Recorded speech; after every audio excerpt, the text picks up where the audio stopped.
My last one. I have carnival coming up. But I gotta get it together. Millie, let me know when you're ready.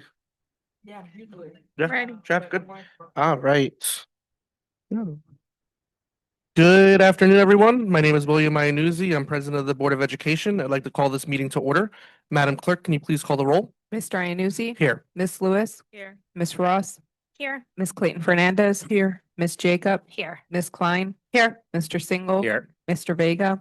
Miss Williams. Present. A quorum is present. Colleagues, can I get a motion and a second to go immediately into executive session to meet with district council and discuss the employment history of particular persons, which may lead to the employment of a particular person.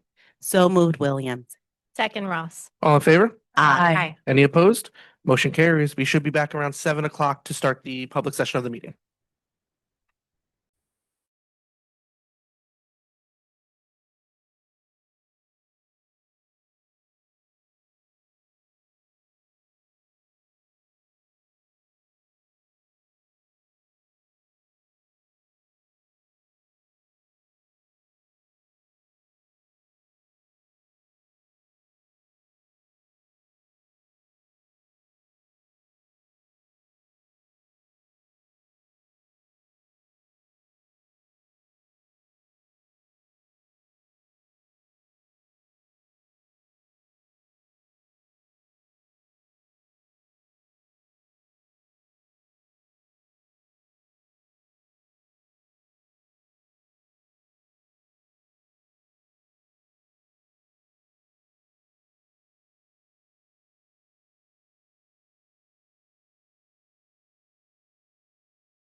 It's a great event. I'm just worried about the weather, but last year we were thinking touching going into over areas like. But I feel like it's gonna be worse on Sunday.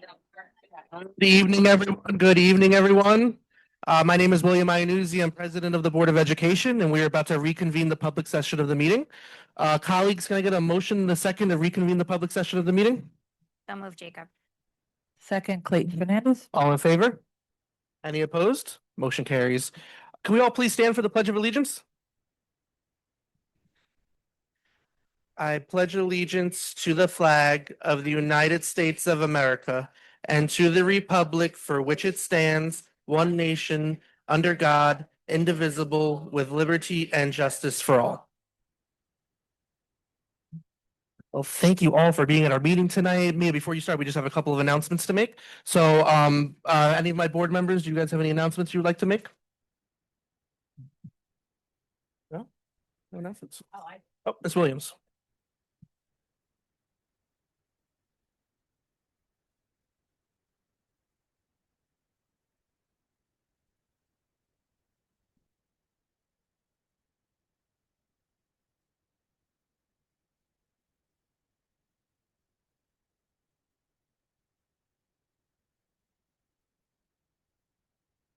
Thank you. Good evening, New Rochelle. Oh, thank you. You make me feel so happy to be here tonight. And it's so great to see our family and friends here. I can't wait to see your presentation. I'm excited about it. And I would like to say congratulations and thank you to the registered voters who voted in the 2026 school and library board elections. Congratulations to library trustee Lucille Renwick, who was ran unopposed and was reelected for a 5-year term. And also to our very own Roshani Ross. Thank you very much, Trustee Ross, for running again and adding continuity to our board. And to our newest member, Ms. Carmen Perez. Thank you so much.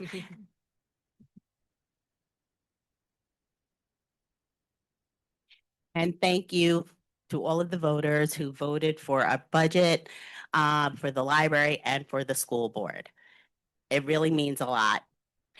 And I'd like to say happy Juneteenth. Juneteenth takes place on June the 19th. It's a blend of June and 19th. It is an official U.S. federal holiday observed annually on June 19th.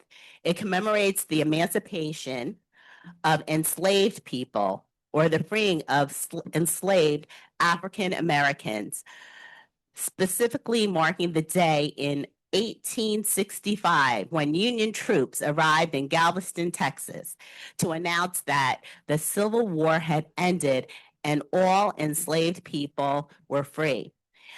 This is particularly important to me as I'm learning more about Juneteenth and also my family. I am descended from enslaved people. So this is especially important to me and all Americans and the world, because freedom is something that is worth having and every human being is free. I appreciate the freedom and opportunity that I have to that I had to run for this office and to be elected to the Board of Education. I am my ancestors' wildest dream, and that's not lost on me. So happy Juneteenth, happy Freedom Day to everyone. Thank you.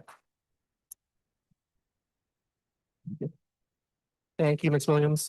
Any other, our student board member, Cameron? Hi, I just wanted to mention the fact that at New Rochelle High School, we're going to be having an event on June 11th, hosted by Hope from the Heart. It's a club that I'm a part of, that I'm the president of, and we work towards raising money for breast cancer awareness. It's a district-wide faculty versus student basketball game. So we're going to have students all throughout the district play a team of teachers from all over the district play a group of students from the high school, and we work towards raising money for breast cancer awareness and research. So if you guys would like to come support, it's on June 11th at 3:30 in the New Rochelle High School gym. Thank you. Thank you, Cameron. Gwen Clayton Fernandez reporting the Goats Fest. I don't know if you're familiar with it, 226. I think it's pretty exciting. It's an outdoor fun event. It's 10 to 2 and everyone can come. It's live music and there are goats in this really cool. I'm sure there's going to be more talk about it, but I just think it sounds like a lot of fun for families. So mark your calendar, don't sleep on this one. Right, thank you, Ms. Clayton Fernandez. Any other colleagues have any comments? All right, seeing none, we're going to throw it over to the superintendent for his report. Thank you very much, Mr. President. Through the board members, good evening, everyone. Hopefully, you are getting ready to witness greatness as it relates to our Green Schools initiatives here in the district. But a simple reminder tonight that we will not have any schools or offices open on Friday, June 19th, in honor of Juneteenth. So for those families who have forgotten, yes, they're yours on that day. And also at the end of the year, which I can't believe we're already speaking about the end of the year, we will have 3 half days for all schools on June 24th, 25th, and 26th, with June 26th this year being the last day of school. So as we prepare, I saw those eyebrows go up. I can't believe you're excited. Yeah. Okay. So as we prepare for the end of school, remember to all of our young people, the learning doesn't stop. So make sure that you continue to read every day. Make sure that you continue to learn. Make sure that you continue to express yourself and your rights and your responsibilities as it relates to becoming a voting citizen in the future, but a young citizen today. And with that, Mr. President, I conclude my report. Thank you very much, Dr. Reynolds. So first up of our discussion items is our Green Schools Initiative. So do you want to set the stage, Dr. Reynolds?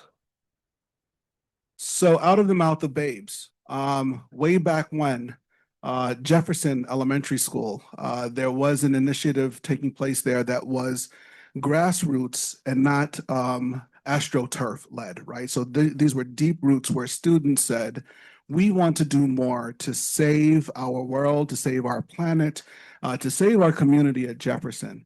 And that wave really just took over all of New Rochelle, where now those efforts have been formalized into what's called the Green Schools Initiative, where we have representation in each of our buildings that are student-led opportunities for us to save our planet.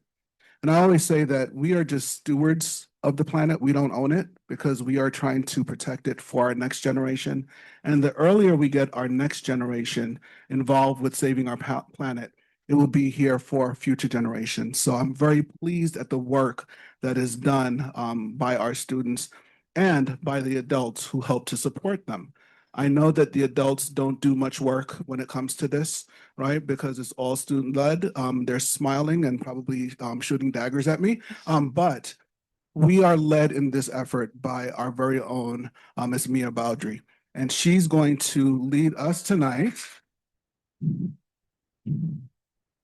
the discovery of all of the efforts that have taken place by our Green Schools Committee.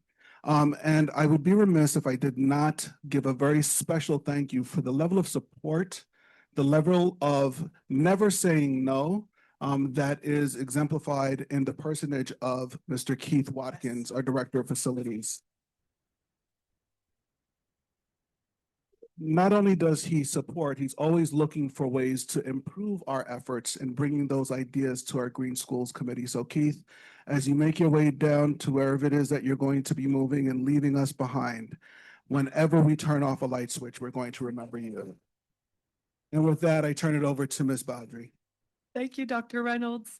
You just did my first 2 slides, so I'm just gonna pivot and move on. But no, seriously, thank you very much, Dr. Reynolds, and to the Board of Education for inviting us all here today. What an amazing turnout. My name is Mia Beaudry. I'm the Sustainability Coordinator, the Sustainability and Environmental Coordinator. It's a very long title. For the City School District of New Rochelle, I've lived in New Rochelle for 11 years. Both of my children who are here today either attended or attend New Rochelle schools. And I'm an active community organizer. I'm a local conservancy president and board member, and I'm a nature lover. I organize and coordinate the district's green clubs. I identify initiatives with them, work on budgets and expenses. And I also plan and organize a district green fair, which is on June 11th at the high school in House 4 cafeteria. I encourage you all to attend. And last but not least, I lead the district-wide Green Schools Committee, and I just want to give a shout out to our very own Travis Stukes, who's actually the one who designed this beautiful logo for us a couple of years ago. So the Green Schools Committee was founded in 2023. It uses a multi-stakeholder approach, which is like, it could not be more true. We were talking about the grassroots efforts and everything else. So we identify opportunities, resources, we make recommendations on potential sustainability related policy to help implement lasting solutions for the district. Our members are dedicated teachers, parents, students, Board of Education members. We've got our very own Director of Facilities, Mr. Watkins. We have our food service director and our purchasing agent, and obviously valued community partners, such as city council members, city employees, and leaders from local environmental groups like Healthy Yards New Rochelle, who are right here at my left. And without all of these people, the Green Schools Committee would not exist. Each and every one of our members recognizes that, you know, although implementation can be a long process, we believe that all of our challenges can be addressed through an equity and sustainability lens, whether it's from serving our most disadvantaged student communities to addressing the climate crisis. The Green Schools Committee initiatives wouldn't happen, however, without a very dedicated green team that's composed of teachers from all of our schools, levels K through 12. Many of them are here today, and I'm really grateful. And I don't see her, but I still want to single out one very specific person, who is Miss Carmen Glenn, who is the New Rochelle High School. Is she there? There she is. So Ms. Glenn is the New Rochelle High School Green Club advisor, and she was championing sustainability and environmental leadership in her students way before the Green Schools Committee was formed. And she has been one of my biggest supporters in the past couple of years, and I really, really appreciate you. Thank you. Of course, none of our work would be possible without our devoted grounds, purchasing, facilities, and custodial teams, whose help and support is essential to our project's completion and maintenance. And these are our partners. So you see, we have so many incredible partners featured on this slide, whom we lean on heavily for support. I want to give a big shout out to our friends again at Healthy Yards New Rochelle. They've helped us establish pollinator gardens across our schools. They helped me reboot Amy's Greenhouse. We'll be talking about that a little later. We're also incredibly grateful to our close working relationship with Green NR and the City of New Rochelle. And I'd like to extend my thanks, she's not here, but to our City Council member, Sarah Kay, who gave a generous gift, very generous gift to the Green Schools Committee 2 years ago. And without that, I honestly think I would have a really hard time maintaining the initiatives, because a lot of our projects start just as the purchasing deadline ends. So thank you to Sarah for all of her assistance and for being so supportive. And then this is just a quick list of all of our initiatives. You can look at it on Board Doc. I don't want to bore you, but there's a lot of good stuff. And really, we're featuring 2 student initiatives tonight from Jefferson Elementary and Trinity Elementary, which I think really exemplify this multi-stakeholder approach I was talking about before. First, I'd like to welcome our beautiful and amazing 4th grade students from Jefferson, who are here under the leadership of their wonderful ENL teacher, Miss Lucia Brea. Thank you, Lucia. And they'll be presenting on the steps they took following the mowing of the native pollinator garden at Jefferson. So I will give the clicker to Miss Brea and I will step away. And then do you want to give them this? All right. We are going to be talking about our civic science project. This is our team.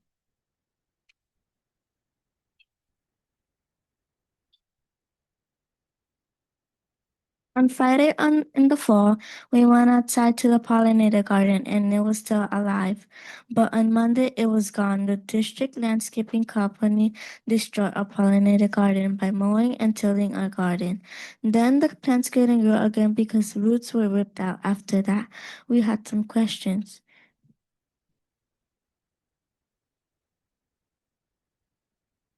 Some of the questions were, how does the pollinator garden help the community? What plants do we need for the pollinator garden? Why did the landscapers destroy the pollinator garden? With the questions, we started investigating and gathering data.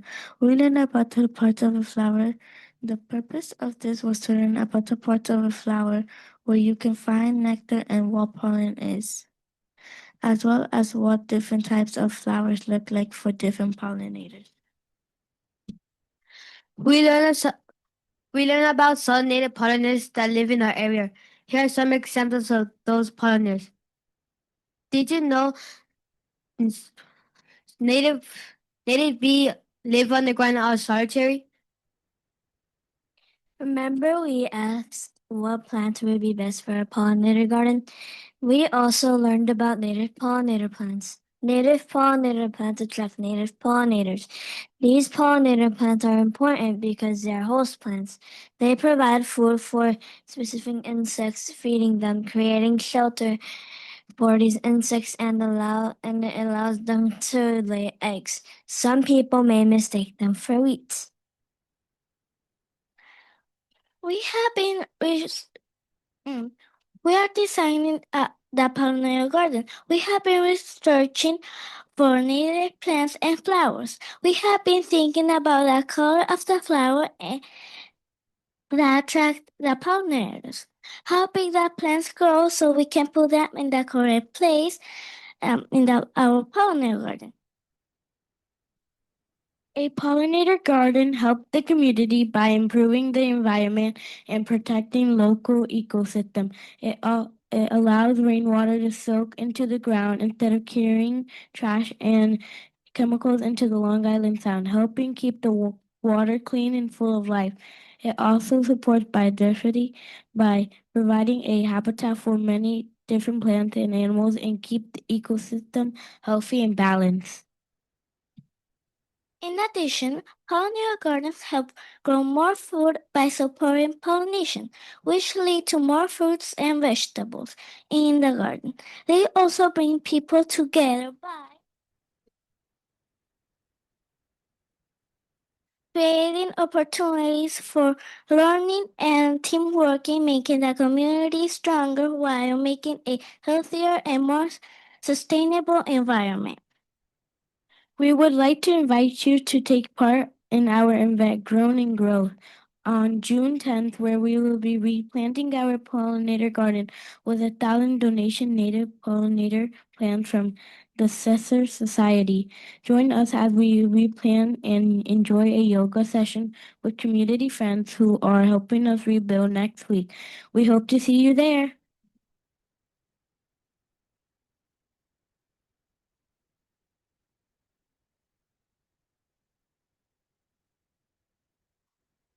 Thank you. Thank you. Thank you. Thank you. Thank you. Thank you.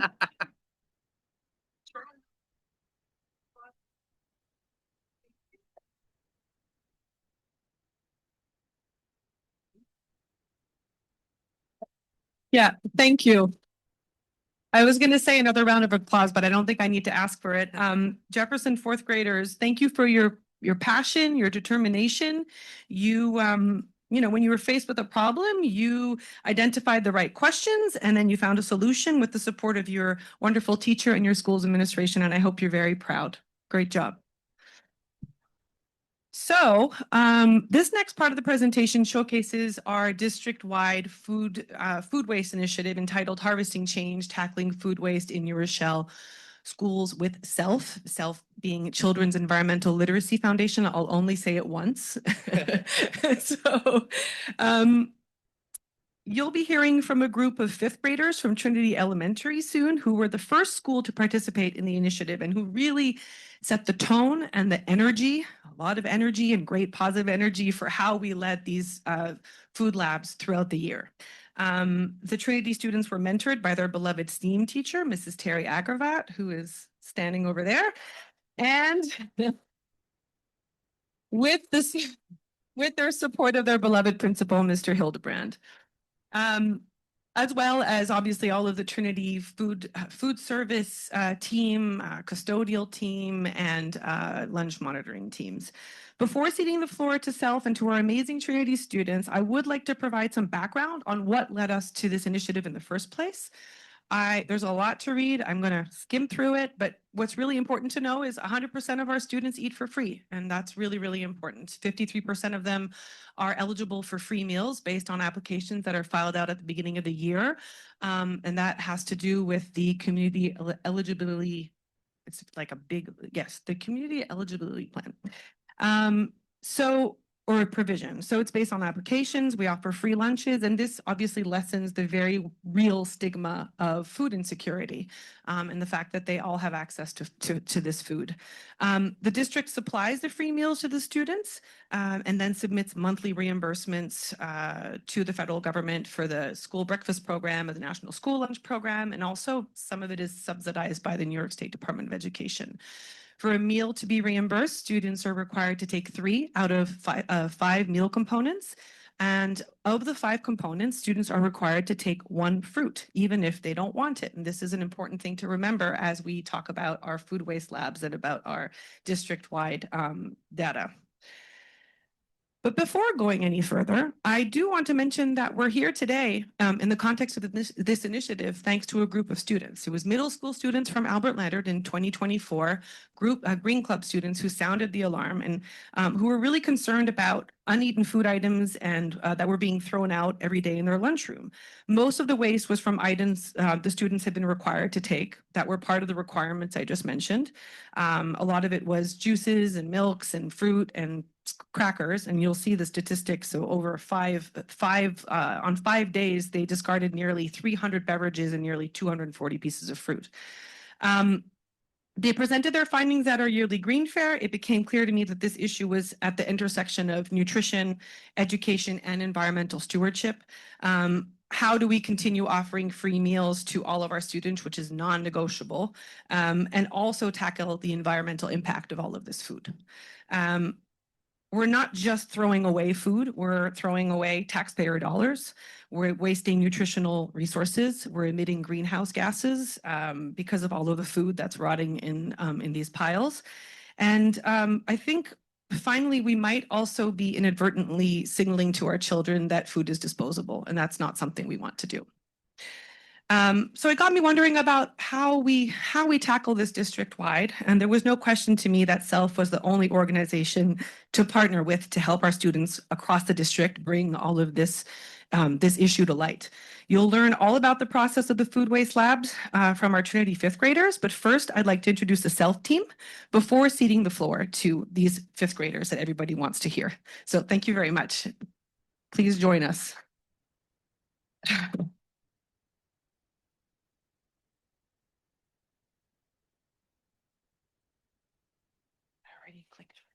Thank you. All right. Thank you. Thank you, Mia, and good evening, everyone. It's a pleasure to be here tonight. We are the Children's Environmental Literacy Foundation, as we said, SELF. Our mission is to establish sustainability as an integral part of every child's pre-K-12 learning experience. We work closely with districts, schools, teachers, and students to incorporate sustainability, environmental justice, climate literacy as a lens for learning across content areas.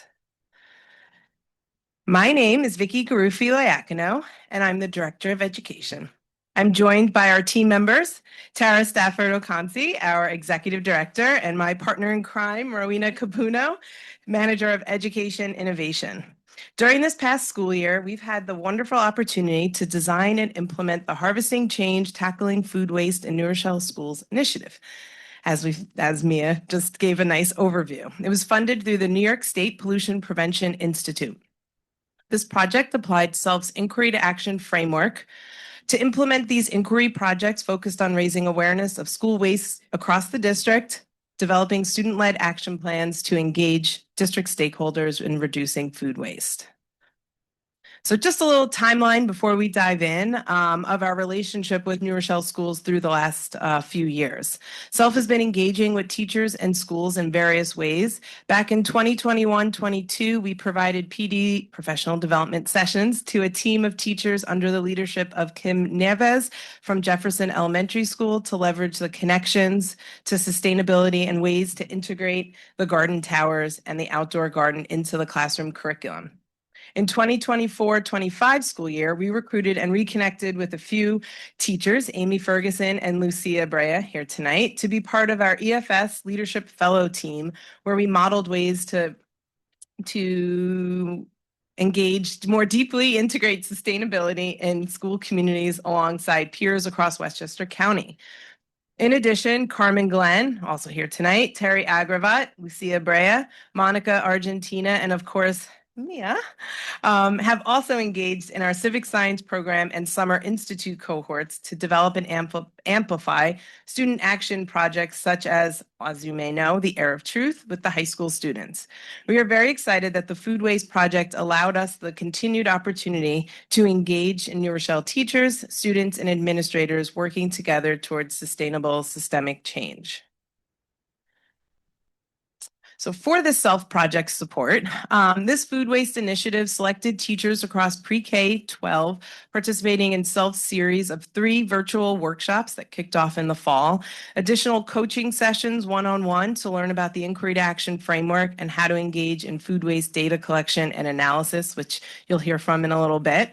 We supported students as they led food waste labs during breakfast and lunch periods and interviewed their peers to gain insights on food preferences and reasons for tossing away uneaten food. It was really great interaction seeing the students ask, why did you like? What didn't you like?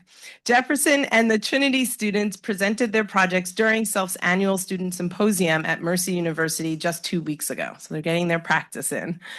We want to highlight that while this project is valuable in its own right, our place-based approach to teaching for environmental literacy and climate action is a powerful way to bring to life several state initiatives and requirements such as the Seal of Civic Readiness and the New York State Climate Education Graduation Requirement, both elevating New Rochelle schools as leaders in these areas of educating for civic engagement and climate action. Thank you for your time, and we look forward to hearing more from our Trinity Elementary 5th graders who helped pilot the first food waste lab with STEAM teacher, Ms. Terry Agravat. Thank you.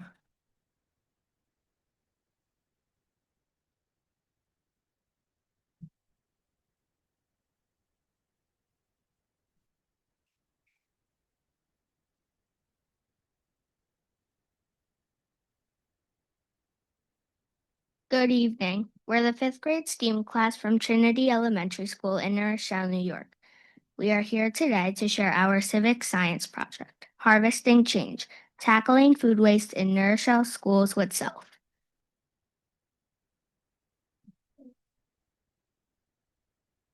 We started by creating maps of our community around our school using a bird's eye view. We discussed our community's assets and challenges.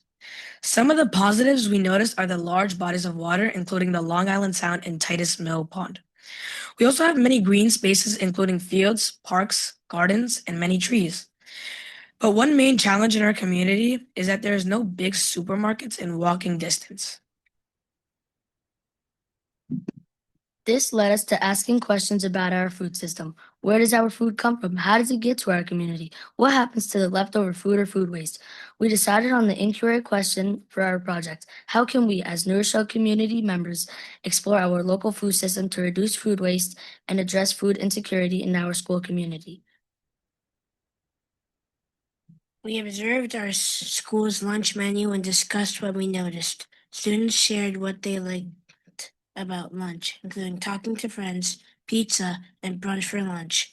Some things students do not like about lunch are not having enough time to eat, inconsistencies in food quality, limited choices, and having to take all of the items included inside the lunch, even if they do not want something. Next, we started to prepare for the food waste labs. We decided to sort the waste into 5 categories: liquids, partially eaten fruits and vegetables, other partially eaten food, uneaten/untouched food, and non-food materials. We made posters for each category so that students would know where to put their waste. We also created an interview form so we could gather more information on why students threw out their food items. We conducted 3 food waste labs on January 23rd, February 3rd, and February 5th during the 4th and 5th grade lunch periods. Sorting the waste was a messy job. After lunch, we weighed the waste by category. On average, 6 pounds of partially eaten fruits and vegetables and 22 pounds of partially eaten food was wasted per day. Additionally, an average of 19 pounds of liquid and 16 pounds of non-food items such as wrappers, cartons, and plastic were discarded each day. We also collected an average of 229 trays, equal to 14 pounds per day. Finally, there was also an average of 170 uneaten and untouched items that were put on the share table. Based on the data that we collected, we predict that in one school year, 4th and 5th grade lunch produces approximately 5,040 pounds of food waste, which is equivalent to 2.5 tons or the weight of 2 small cars. We also estimated that in one school year, 4th and 5th grade lunch produces 2,880 pounds of non-food waste, 30,420 uneaten, unopened items, and 41,220 trays, which is equal to 2,520 pounds. Based on our interview data, the most common reason students threw out food was that they were too full or they did not like the food. The least liked items were scrambled eggs, sweet potatoes, and chicken. All of this food waste is harmful to the environment. When food rots away in landfills, it releases methane gas. This contributes to climate change. When we waste food, we also waste the resources that were used to make and transport the food, such as energy, fuel, and water. To help our school reduce waste, we are working on promoting the share table. We created posters to advertise the table so students know they can put unopened items there for another student to eat. We are also vermicomposting some food scraps in our classroom worm bin. Vermicomposting is when the worms break down the food scraps and turn them into nutrient-rich compost that can be added to the soil in our school gardens. In the future, we would like to establish standardized share tables throughout the district. We are also interested in implementing district-wide food scraps composting and also the district-wide use of reusable lunch trays. This will greatly reduce waste, but would also be very expensive. Throughout this project, we collaborated with many people, including students, teachers, principals, custodians, lunch monitors, food services staff, the SELF team, and Miss Mia. We are grateful to everyone who helped and supported us. Thank you.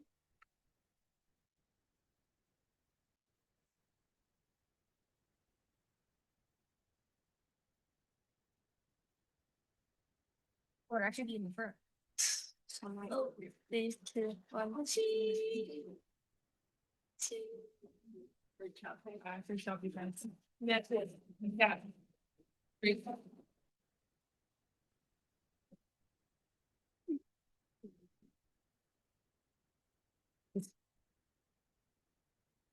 Yeah, let's just give another huge round of applause to our Trinity fifth graders. The future is incredibly bright, and I cannot wait to work with each and every one of you as middle schoolers. Haha, I'm going to get you all in the Isaac Young or wherever you're going Green Club. So I'm deeply grateful. You'll see here there's a district-wide data, and I think it's worth perusing the board docs later to really get your brain around the numbers that the Trinity students presented. This is the district-wide data. I'm super grateful to the 12 teachers who stepped up on top of everything else they do to make this initiative possible. Thanks to them, 126 students across our district participated in leading the Harvesting Change Food Waste Labs, which is not nothing. I'm super proud of these students, and I hope they feel empowered by their impact. Together, they observed 23 meal sessions across 8 schools and collected over 800 pounds of lunchroom waste. And remember that that doesn't include the waste we see in our kitchens. This is only the waste in the lunchroom. So that's a whole other can of worms, maybe literally, hopefully.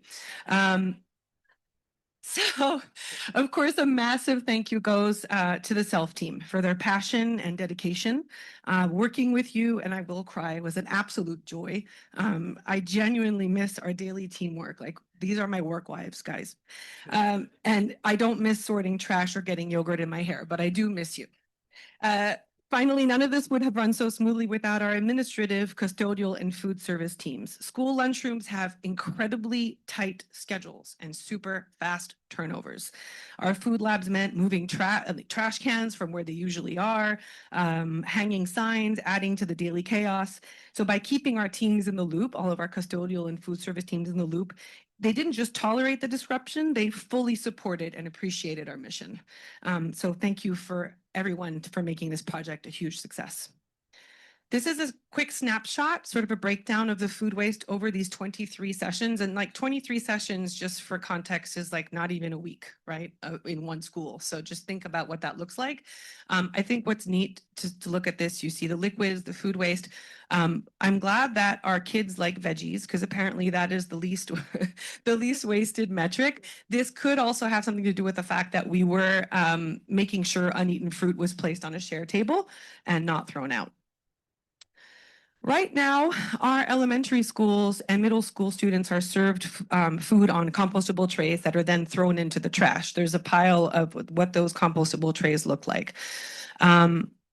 The numbers are pretty amazing. I wish that our Trinity students had done the math for me because I'm not as good as they are. But if you think of 138 pounds of trays and you translate that to how many pounds that would look like in a year, that's a lot of carbon that would be useful compost that we're paying hauling fees for to send it to a landfill where it sits and produces harmful methane gas. Worse yet, we observe that many trays, especially during middle school breakfasts, are thrown away completely clean because they only carried a piece of fruit or a prepackaged pastry. So we urgently need to re-examine how we use these trays. Food service is aware, our business office is aware, we're finding solutions. We also discovered incredible potential in our share tables. Our students rescued nearly 1,000 untouched, unopened items that were headed for the trash in 23 food sessions, lunchroom sessions. This included fresh fruit, juices, milk, cheese sticks, crackers, yogurts. And so a few of our schools have their own informal share tables, but too many of these perfectly good items still end up in the trash. We have a massive opportunity here to reduce both waste and hunger. So here's a quick sort of look at what's in store short to long term for the Green Schools Committee in response to the findings from the Harvesting Change Initiative and, everything else that we do with gardening. We will continue to research grant opportunities and hopefully continue our collaboration with SELF and with food services. We hope to pursue regular food waste labs and seek funding to standardize share tables district-wide. We have the support of food services and the business office, like I said, before achieving the long-term goal of implementing food scraps composting across the district, which I would love to see. But that's something that requires significant infrastructure and funding. I'd like to pilot a food scraps composting program in one school and maybe try to implement district-wide composting of the cardboard trays. I think that would be a huge success in of itself. Because very few schools are using share tables in the lunchroom, we believe it would be impactful for the board to issue a policy mandating standardized share tables district-wide. I'm always available to answer any questions, to meet with you if you have any questions about the process. And I really appreciate your attention and your consideration for having us here tonight. So thank you very much.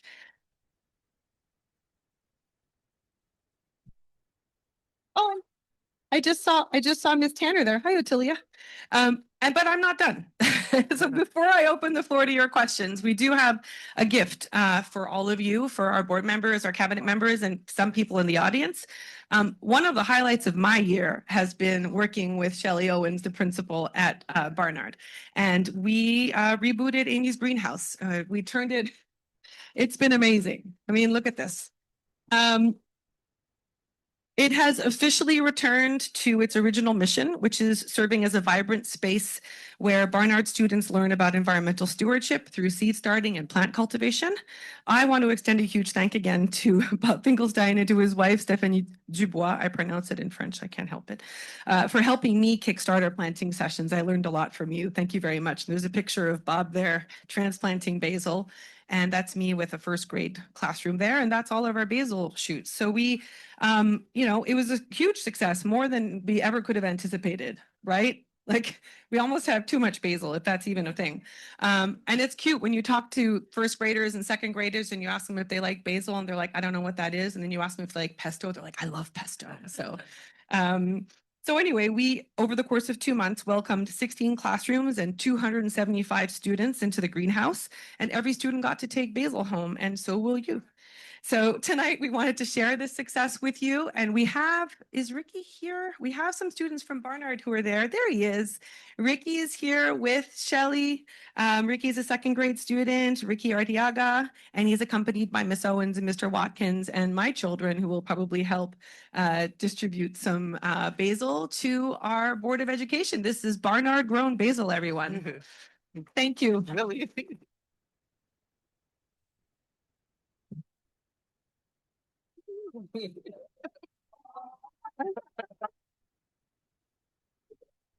I think so. Oh no, I don't know.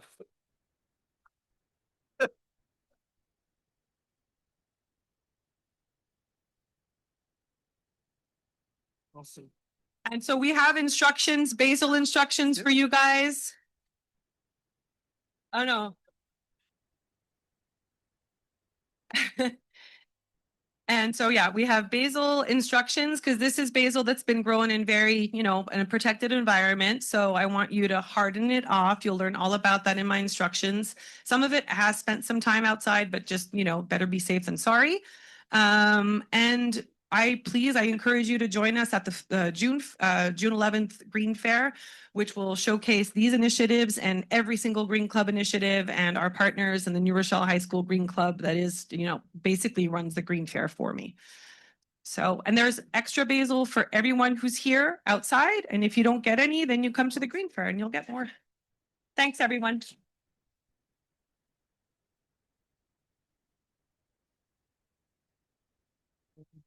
I don't know if you have questions. Yeah, we might. Well, thank you very much for that presentation. Colleagues, does anyone have any questions or comments? Ms. Clayton Fernandez. Oh, boy, you guys, do you? I'm just gonna say that to the young people in the room. Well done. These things that seem so little now are gonna change the planet. It has compounded interest when all of you work together. And I can't say how lucky as a community, because this wasn't here when my kids were little boogers. But what a great thing to have for our community of kids and parents and educators, because honestly, it's going to take a whole new game change to really make an impact, and to see how cleverly and forensically you dug in on the waste of food is huge. And I really wish this is the kind of presentation that this should be on television. Honestly, if this is not marked, and I'll tell you why, because there is way too much waste. It is, we have lost our minds. We are so privileged and we're so blessed, and yet there's hunger at such a high exponential rate. And it doesn't have to be that way. But I do think having young minds take part in it now, and if not now, then when you're in high, like you're growing into this really incredible person, you young people. And before you know it, you're going to wake up and you're going to be, big business people and leaders, and you're going to remember these little seeds that you planted, this time where you thought about more than just yourself. You thought about other people, the earth, and just a better planet. And that is absolutely priceless. And I'm just blown away that this is part of our community, and we're so lucky. And Mia, thank you, because you really do a great job.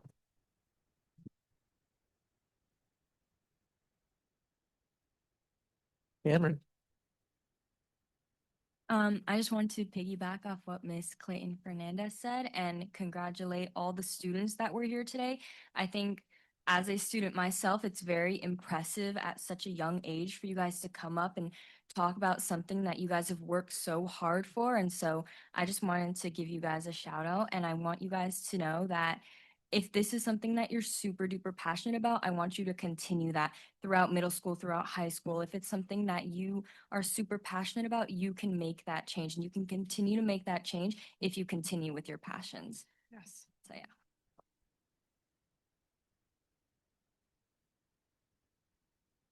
Ms. Williams? Thank you so much for the presentation to all the facilitators, the parents, and the students. I actually attended Jefferson School from kindergarten to third grade and Trinity School from fourth grade to sixth grade. So thank you very much for keeping that mantle and also keeping the two schools so innovative. I really feel that I received a world-class education at both schools. And I have two questions. One question is, how do you let the landscapers know not to mow down your pollinator garden?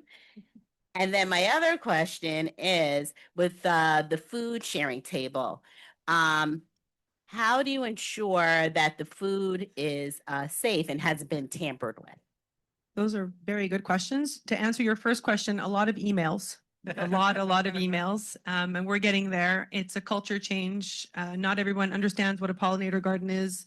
Not everyone understands, or few traditional landscapers understand that when the plants die off, they should stay because they are food for birds and animals. And so, Miss Brea and the students know, and I know, and a lot of our native pollinator gardeners in the district know, but it's a long game, and we'll get there. So do you put fencing around it, or do you just tell them, don't mow there? Mr. Watkins, do you have an answer for that? Oh, good. Up to the mic, Mr. Watkins.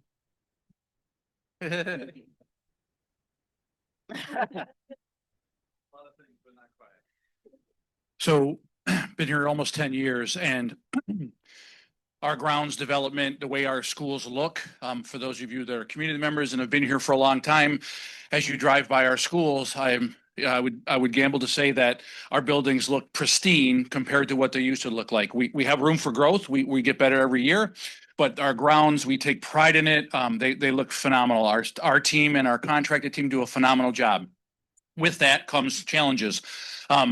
At Jefferson, it was a great idea. We started it, and someone who wasn't paying attention thought they were weeds. When a lot of times, if it's not an established pollinator garden, and there's a difference, and you're slowing down enough to realize what you're doing, right? A lot of times you just put on headsets, you put on whatever, and you just go about your business. So it was unfortunately mowed over. The company made a $750 donation to get plants back.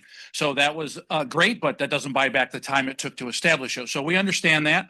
I love the fact that I heard someone say you had a challenge, you brought up solutions. So I again thank you for that. We now have signage in English and Spanish identifying our pollinator gardens. And as we continue to grow these things, there will be plenty of signage so that it shouldn't be a mistake. And what our vendor is now doing is he's actually taking drone footage, and we're marking the footage with red pen to circle where not to mow, where not to go, do not touch, hot, do not do that again. So again, we apologized. The vendor was embarrassed, but they did what they could do. As we progress and continue our collaboration, we will continue to make sure that these things are very limited, because we do not want to end the good works of our students any sooner than we need to, because we want to continue to foster and nurture and grow that, no pun intended. Right. Thank you. Right. Don't mow there. Okay. And then I don't know why I have this mic over here. For your second question, which is an excellent question too, Ms. Williams, regarding the share tables, the USDA has a long list of fact sheets on how to properly run share tables. And so I have joined somewhat scary food service group on Facebook. I've learned a lot. But there are ways to do this. And Mr. Watkins and Mr. Leal, we've talked about solutions. I think that we should have hopefully finance coolers that are similar to the ones that you'll see in the food in the lunchrooms where the milk and the juices go. Have one right outside on the other side of the lunch line. The issue with New York State health and safety guidelines is that once the food leaves the cafeteria, it can't go back.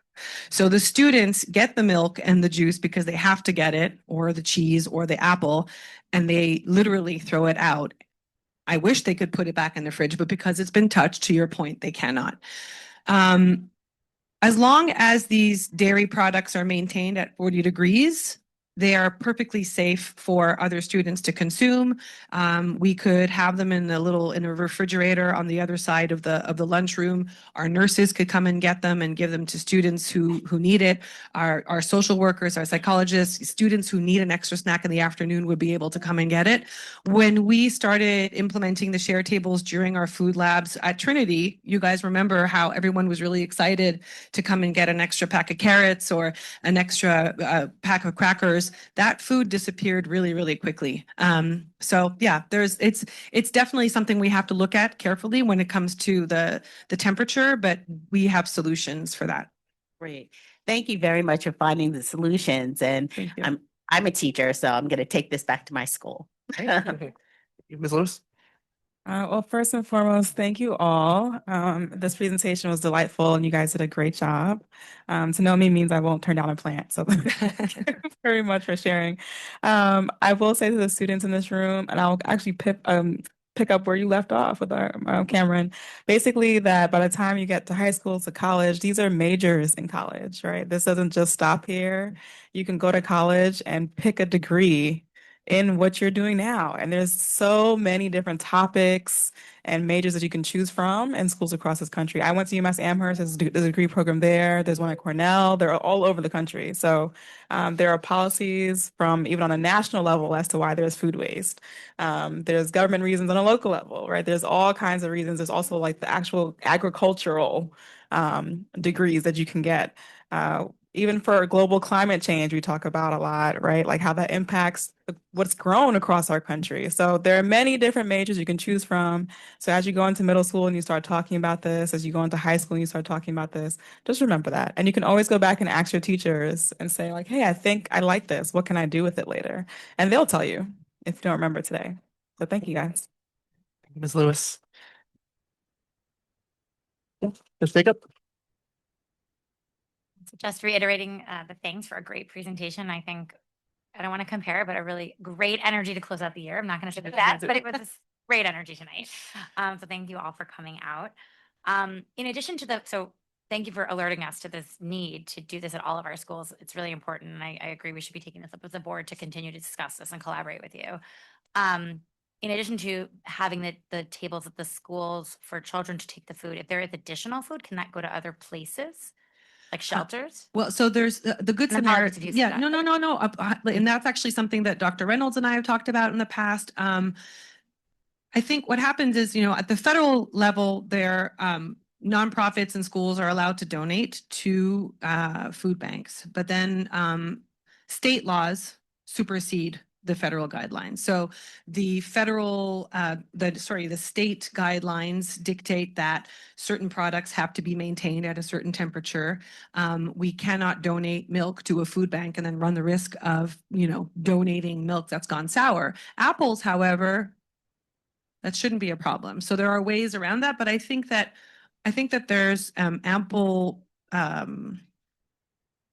Ways to use it in data the showing that our own students could yeah. use that food. But yeah, I mean, it's not something that we would exclude completely. We could donate apples to someone like Hope as long as we had very specific, strict guidelines to follow, but not milk or anything that needs to be refrigerated. So we're only doing this now at Trinity then? So actually, no, we ran food waste labs across the board, not in all of our schools, but in 8 of our schools. There were, Davis, interestingly enough, is the only school really that had a proper share table. It was like even written, it was bilingual, mesa compartida. The kids know what to do. And that's something I forgot to mention in my presentation. Like kids are way smarter than we are. And, you know, it's all about building habits. Once they know to sort their waste, once they know to place the apple on a share table, they will do it systematically. So I think starting in elementary school is the way to go. And then hopefully by the time they get to, to the high school, they're not too jaded. Yeah.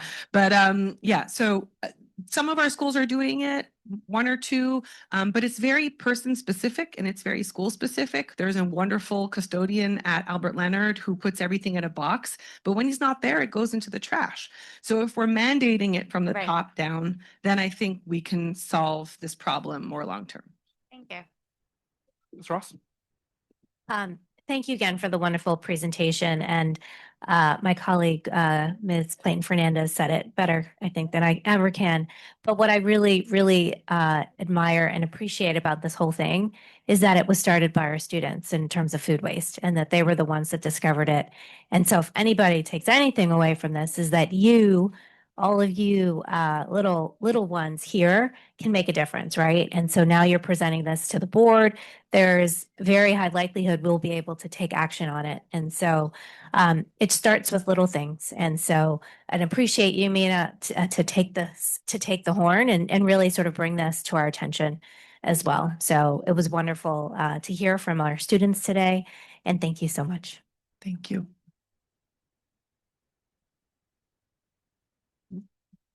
Oh, thank you guys so much. We really appreciate it. Thank you, everyone. Thank you so much. And again, I'm available for questions. If I could just add, I hope, and I'm not going to so much focus on the presentation as much as I am going to focus on the outcome of the presentation. I don't want it to be lost on anyone, the power of something you just witnessed.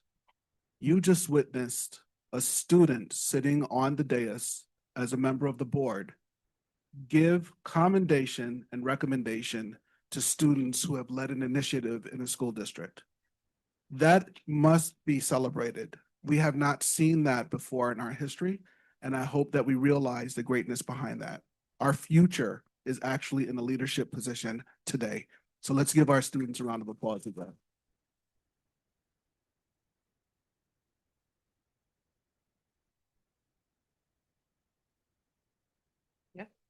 All right, I know there's a transition period, so if everyone has to leave, you're more than welcome to stay for the rest of the meeting, but if you have to go. I remember there's basil for everyone who attended if they want. I'm, first come, first serve, so start running. And thank you.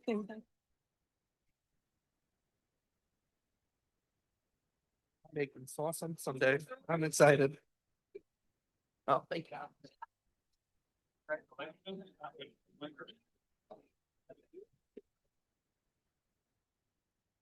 All right.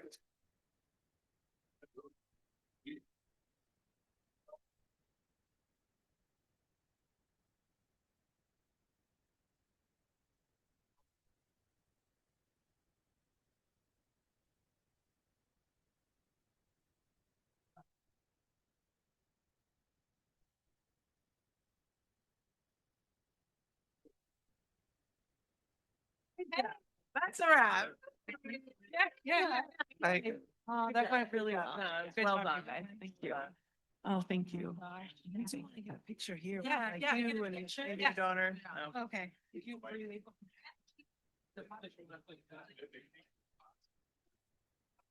Holding my basil. Yeah.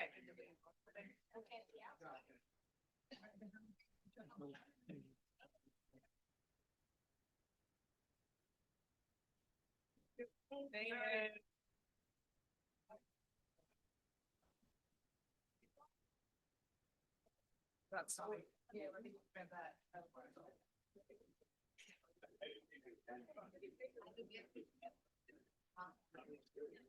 We have to run, but we'll, yeah. All right, guys, thank you. Thank you. All right, everyone, we're going to transition into our public comment period. Ladies and gentlemen, we're about to convene into the public comment period of the meeting. The Board of Education adopted policy 1230 in April 2022 to ensure all members of the public have the opportunity to speak at both of our board meetings each month. We believe it is crucial for us to hear from our community members about their concerns and issues. Having said that, please note that the board is here to listen. The public comment period is not designed to be a discussion. Accordingly, understand the board will not respond to your concerns and questions tonight. We take your concerns and questions seriously and want to have sufficient time to process and research issues if need be. We will, however, respond to your questions and concerns at a future meeting or have the proper staff member get back to you at the appropriate time. I also want to point out that under state and federal privacy laws, we are unable to entertain any comments or questions about school personnel and students. Please know, however, that we take personnel concerns very seriously. On these matters, we would ask you to go through the appropriate administrative channels. Finally, we recognize that right now our nation and our community are polarized on a number of issues.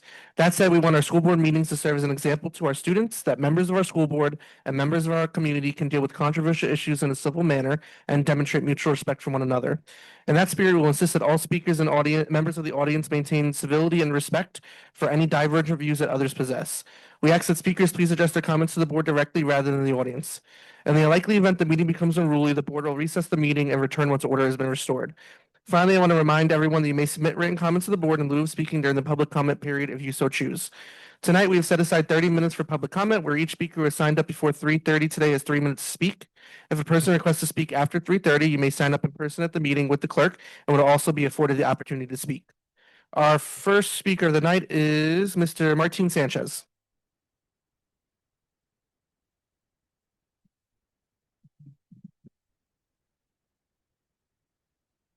Buenas noches and happy Pride Month. My name is Martin Sanchez and I live at 261 Sickles Avenue.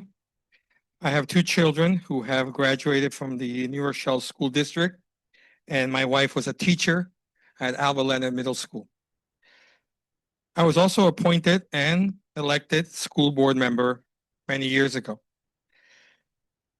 The last couple of weeks, many teachers at the high school have called me about a change that's occurring there. I was concerned when I learned that the position of high school social studies chair was being abolished. It is a puzzling action because I cannot imagine more than 40 social studies educators moving forward with their responsibilities next year. You speak of consolidating the social studies program with a humanities approach. I would like to see how this will work. In the times we live in now, we need social studies. We need a social studies chair who will mentor, coach, and provide that level of support to experienced and not so experienced social studies teachers. We need someone who will be the point person to address community concerns about social studies, history, geography, area and gender studies. Who will be the civics leader? Who will manage the curriculum? Who will have the responsibility to do this work in addition to the stuff they have already to manage? The principal or house principal? I might note that supervising or managing by telepathy usually doesn't work. Is this consolidation also impacting the math chair, the science chair, the PAVE chair or director? Why did you choose the social studies chair? It sounds that someone at the home office didn't like social studies back in the day. I recently retired after 35 years of doing employee and labor relations, supporting up to 3,500 unionized employees. I can tell you that success is managed well when you have good supervision and a dedicated person who will have your back or work with you in a continuous improvement way. Is this what you envision, or are we reluctant to speak about this? I did not bring this up before as I wanted to ensure that the budget passed. Please reconsider your actions. I will be happy to support you in this reconsideration. Gracias. Thank you, Martin. Next up for public comment is Mr. Gabe Sanchez. Hello, everyone. My name is Gabe Sanchez, and I live at 24 DeWitt Place, although I was raised at 261 Sickles, as you can imagine. I am a proud graduate of Columbus Elementary, Isaac Middle School, and New Rochelle High School, class of 2010. For the last 12 years, I have been an educator teaching history and Latin American studies classes at middle, high school, and college levels. And for 4 years, I was a department chair at a history program at a private school in New York City. Given my personal and professional background, I'm here to speak about one of the proposed changes that comes with the new budget that was just passed. This is the consolidation of the social studies chair position into a new humanities chair position, and I worry that this might be a disservice to our students and our community more broadly. I want to speak about 2 ways that I think this will be a detriment to our community. First, this role is a critical point person for the education of civics and politics throughout the district. I cannot think of a time in U.S. history when we were in more need of robust civics education and educating young people about the ways government doesn't work, and the ways that they can be involved. Educational research has shown time and again that the best way to muddle through political disagreements, divisiveness, find common ground is through civics education. We certainly need that again now more than ever. The position of social studies chair is someone who provides direction and leadership on this topic and needs the due attention and care of a trained and experienced professional. It cannot fall into the lap of someone else's work combined with many other things, because that is just adding more pieces to the pie. We know it will not end up at the highest quality that our students and teachers deserve. My second point is that the district needs a leader for social studies curriculum because the work of social studies is controversial. As we know, the instruction of history is a big part of larger debates about inclusion, progress, and identity. These debates can be distractions and harmful to our students and educators.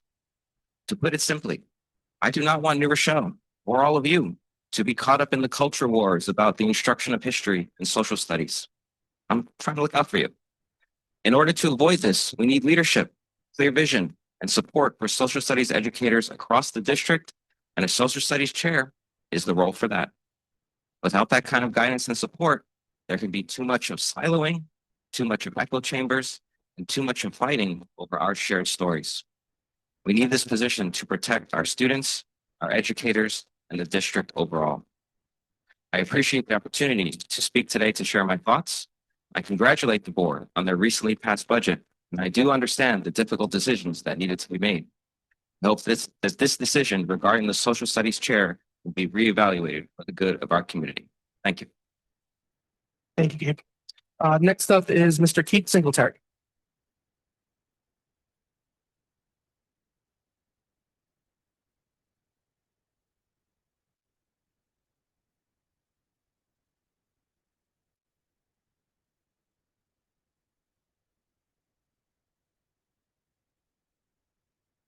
How are you? Well, I just want to say thank you to my friends, my neighbors who have recently contacted me. It's very clear that you guys know I have love for the people in New Rochelle, and I appreciate the love the people in New Rochelle have shown me recently. Their questions, their concerns have brought me out here today. So I'm going to be relatively quick. You know, I have a question for the superintendent, the board, as well as the general public here. Superintendent Reynolds, we've gone through our budget cycle, and I have to ask you, when you look back upon this process, are there things that you can improve? You know that I'm a person that believes in fiscal responsibility. I'm a person that believes in transparency. I'm a person that believes in looking out for all students in New Rochelle. So when I hear comments of untimely communication, lack of transparency, I know these are not values that you have, but those are things that people within our community are telling me about you. So I just ask you to assess how you performed in this cycle and basically make adjustments in the future. I also have to ask, do you, as well as the board, still have a commitment to New Rochelle being viewed as a future blue ribbon status district? The reason why I ask that is that as cuts are being made, whether or not it's to the social studies chair, whether or not it's to music in the elementary schools, whether or not it's relating to pre-AP courses, whether or not it's related to honors courses, Board, are you fully dissecting the impact this is going to have to our district? Class of 2026 was amazing, relating to the type of schools they got into. It always brings me such pleasure when I go to events and I see all of the amazing schools that they're going to. They even improved from the class of 2025. But I wonder if those same statistics are going to be said 10, maybe even 5 years from now. These cuts are going to impact the progress of our futures of high school students that are currently in elementary and middle school. Though we have a good superintendent, we need you to keep them accountable. We need to make sure that there is timely process and communication, so that some of these rumors that are festering in our community do not bear root or grow, so that there is some type of dissatisfaction among the board or the superintendent. So my last comment is to the public of New Rochelle. Please, please be involved. Be involved in being a member of the Board of Election. We need more people to participate. We need more people to volunteer. Thank you. Next up is Ms. Brenda DiGiacomo.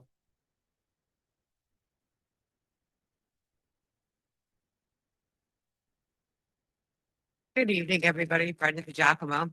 So first of all, I want to start with the Green Committee. That was a great presentation. It's great being a part of the Green Committee. I've been involved in it since it started, so she said 3 years. And to see the work that the Green Committee did in 3 years, it's amazing. And it's not like she's stopping, we're going further. And this is her first year in the role, or there was somebody else. And all the changes that we make between her and Keith have been amazing. It's great for our community.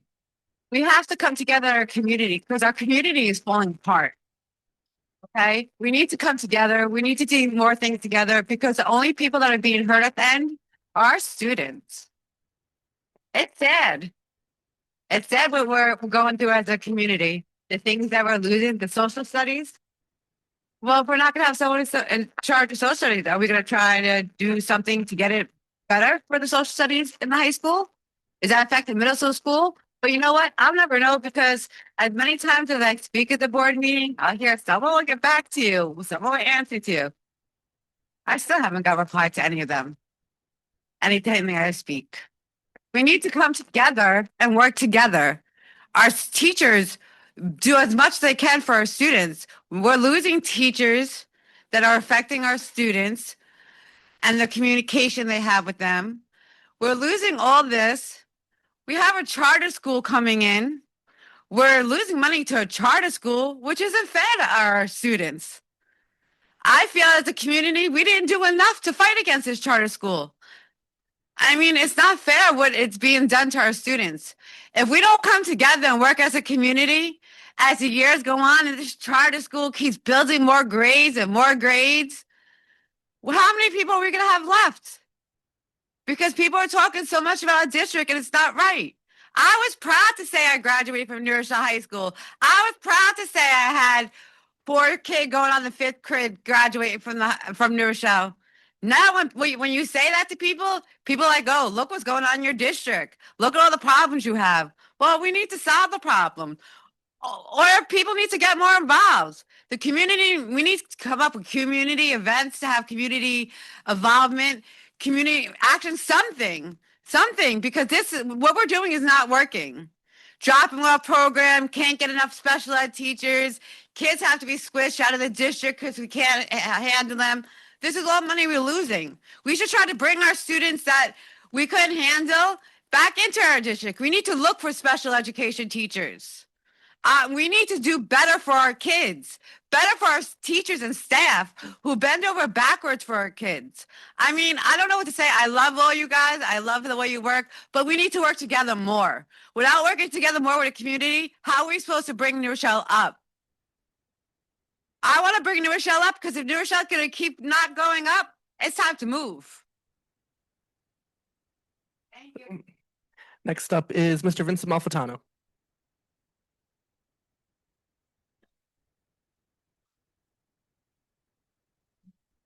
Hello, good evening. Vince Malfitano. Just a couple of things.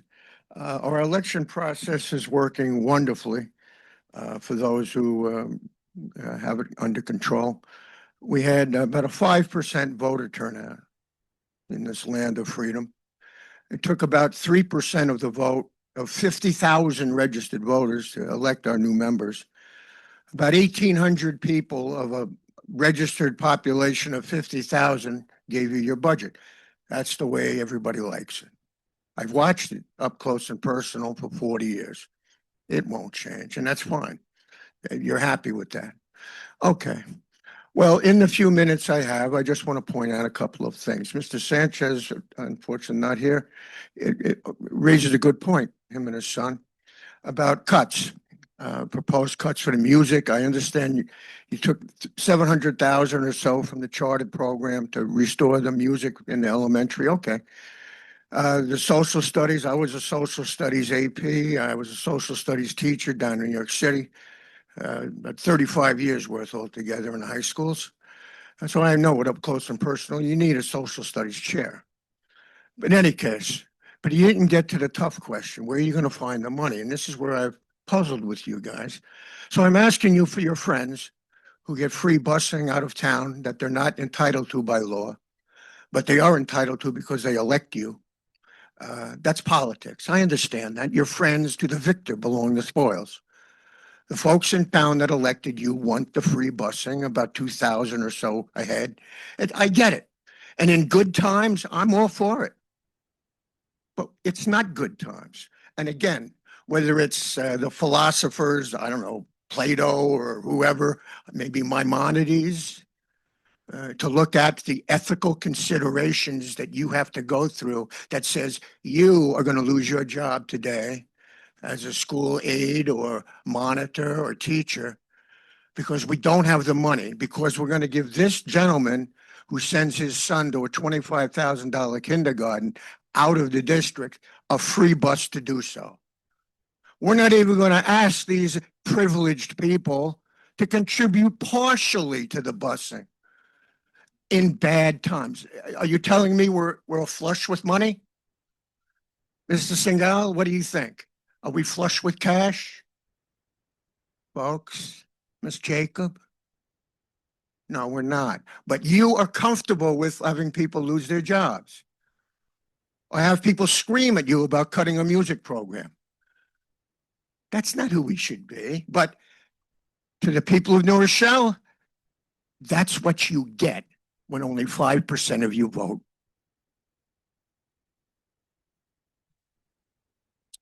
Next up is Ms. Kayandi Howard.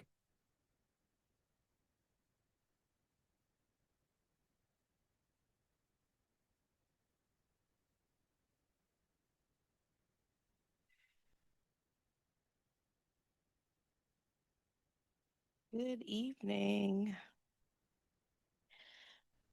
My name is Kayandi Howard. I am a parent of 3 children in the district, 2 in the high school, 1 at Ward School, and I'm here today to talk to you about music.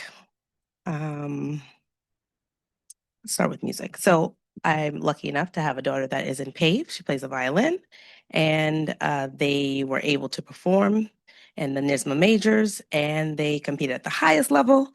And at the highest level, they got gold with distinction. So we got highest and highest. And that is because we have a music program that begins at the elementary school.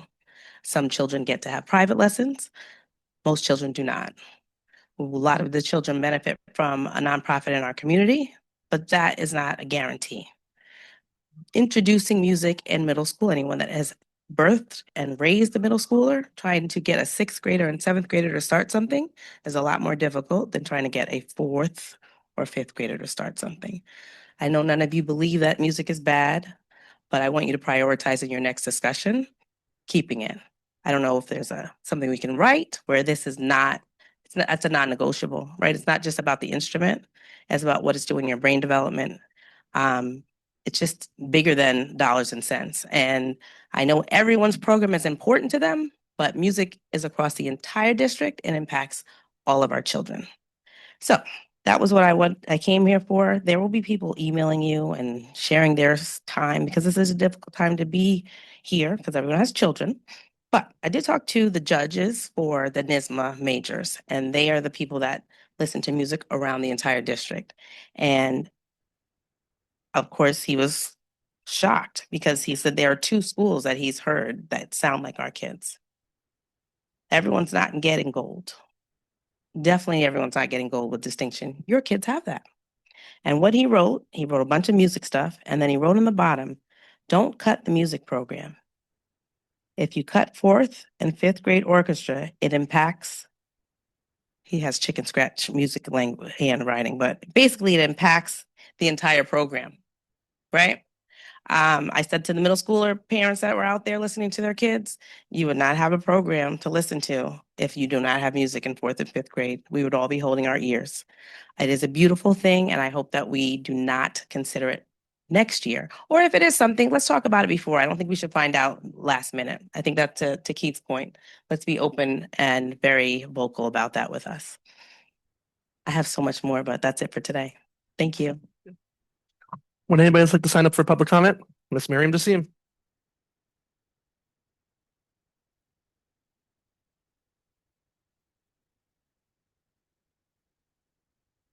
Good evening, Miriam Dasim. I'm going to continue along this talk about cutting band and orchestra at the elementary level, because to me, what it does is highlight how we are making decisions and are not really understanding the impact of these decisions. And how could you? How could you do this? This is now the 2nd year that you've had band and orchestra on the chopping block. Last year, you said we got it saved because of the $1 million. This year, we've got a promise that you're going to take money away from charter school. I don't know what you're going to do. The charter school needs the money. That hasn't been explained yet. I'm not sure when you're going to actually vote to amend the budget so that you put it back in. But the point is that every one of you voted for this budget, and you had 8 budget presentations, 14 road show budget presentations, right? And still didn't understand what's being presented to you, and understanding the impact that when you cut programs such as this, right, it's difficult to bring it back. We can't just cut it. It is a huge program, and you were cutting the source of it, but then saying that we weren't cutting music, right? Which means if you cut the source, of course, it's just going to die out on its own, just like languages right now.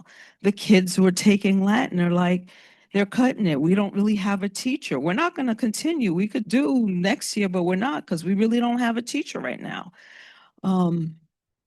Because we're phasing it out. And so people need to make decisions for their livelihood, and they step off. Whatever happens, it ends up dying beforehand. So we've done it with this. Now we're talking about, we also talked about night school. Night school is, again, for the students who need some of the most support that you voted for us to get rid of it. So when I asked the night school director, because I'm thinking she retired and we're just not going to place her, she then lets me know, oh no, I was told that I don't have a job June 30th, and that after 20 years of service, right, she's being let go when she could have actually retired next year. So she was very disheartened and thinking and asking, well, how could this happen? Again, strategic operating principles. We value our people. What is it going to do when we dismantle these things? And you guys are voting for these budgets. People want to vote and say, we're going to vote yes on the budget because we want to support the kids, but we're not supporting the kids because these programs do not support our kids. We got to learn to do differently. Thank you. Thank you, Mr. C. Would anybody else like to sign up for public comment tonight? Seeing none, we're going to move on to our new business consent agenda personnel resolutions. Colleagues, can I get a motion and a second to approve consent agenda for personnel resolutions number 26-415, 1 through 3, number 26-416, 1 through 4, number 26-417, 1 through 13, number 26-418, 1 through 4, number 26- 419, 1 through 8, and number 26-420, 1 through 4, according to the recommended action for each item. So move, Lewis. Second, Ross. All in favor? Aye. Any opposed? Motion carries. We're gonna go into our consent agenda general resolutions, and then there's 2 roll call votes. So colleagues, can I get a motion in the second to approve consent agenda for general resolutions, number 26-421 through number 26-424, according to the recommended action for each item.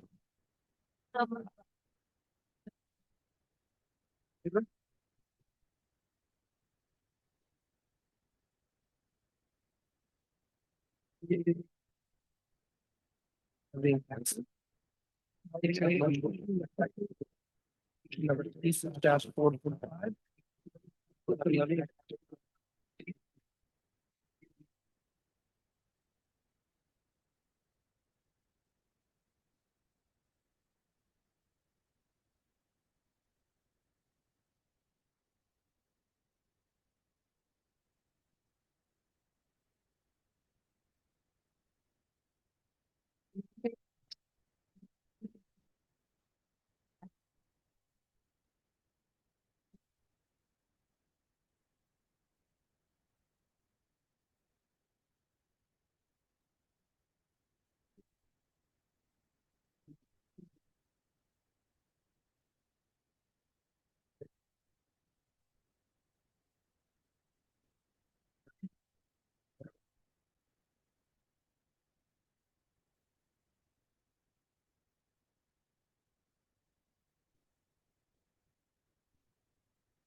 Yes,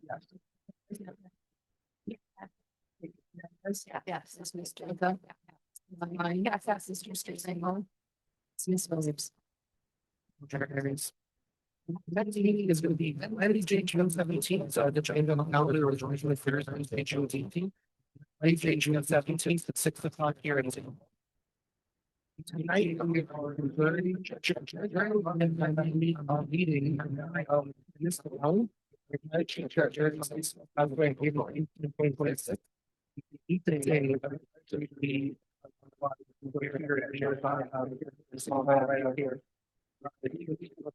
Balance for the safety.